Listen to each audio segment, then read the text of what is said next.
Hey, this is Actar and welcome to the long-awaited results video for the Railgun contest held a couple of weeks ago. But before getting into that, let me just say that we've finally surpassed the 10,000 subscriber milestone.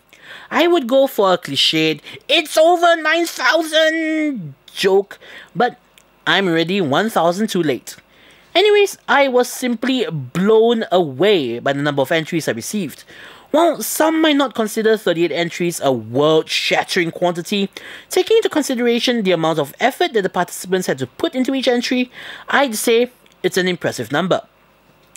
And because of the number of entries, I had to call on a little help when it came to the judging. To make it as objective as possible, I brought in two of my best friends from university who are also avid Railgun fans to aid me in the judging process. Also, I've decided to increase the number of runner-ups from the initially planned 1 to 5. Each of the runner-ups will receive a capsule queue from a line figure starting from Uiharu, Saten, Kuroko, Mikoto to finally the replica Gekota straps. Of course, there will be brand new ones. Just to remind you guys, the entries that answered the question and showed the most creativity, originality and insight scored the most points with us. And unfortunately, while I didn't specifically place much emphasis on word count, it was used as a deciding factor when entries of similar standard were being considered. So entries that exceeded the word limit would be dropped in favour of another entry of similar quality when it came down to the crunch. So, without any further ado, the runner-ups. First up, in 6th place, getting an adorable Uiharu figure, is Gusk1807 for a nicely focused piece on the various aspects of Mikoto's personality. In 5th place, receiving a sprightly Saturn figure, is Matthew Wilkerson. His entry gets a ton of points for being truly original, as he wrote it as if he were interviewing the various characters from the Railgun world, getting their opinions of Mikoto. Unfortunately, his entry loses points for not really directly answering the question as to why she is cool. In 4th place, walking away with a saucy Kuroko figure, is Darwell S for giving a very clear and concise answer dealing with numerous points as to what made Mikoto cool. In 3rd place, claiming a charming Mikoto figure, is Jojo1111. In addition to his points on what made Mikoto cool, his answer showed a little more in-depth reasoning and analysis than the previous entries, and he also brought up what Mikoto meant to him. And in 2nd place, winning a pair of gorgeous Gekota straps, is Blank the Spaceless for an extremely well-organized and clearly written entry in exactly 200 words. It had a good introduction that answered the question perfectly by getting straight to the point, and a conclusion that tied together all that he had brought up.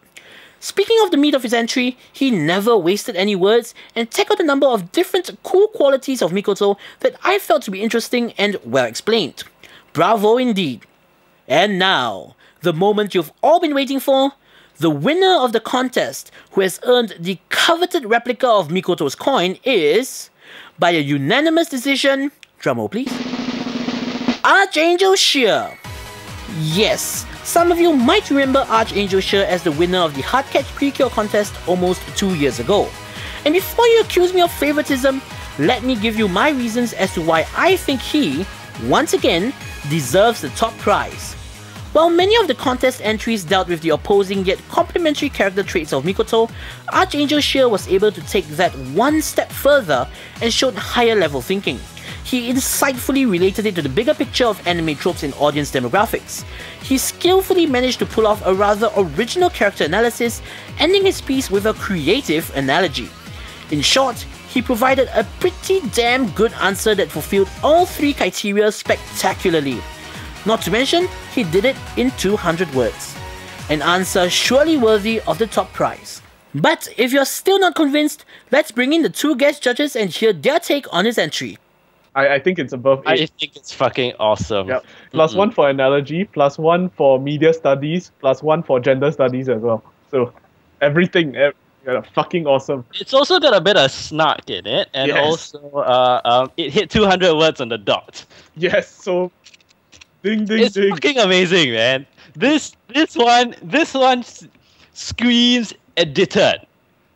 Yeah, but of course Guy wrote itself- it, he read it, he edited it, and then he submitted it. He clearly put in a lot of effort into this shit, so And it shows, Yes. so +1. He put in his due diligence. So plus on that. Yup, it's that good. Hats off to ArchangelShear, and I do believe this means that I need to change up the format for my next contest. And with that, we've come to the end of the third ever Actar's Reviews contest. I'll be contacting the winners shortly via email to inform them on how to collect their prizes.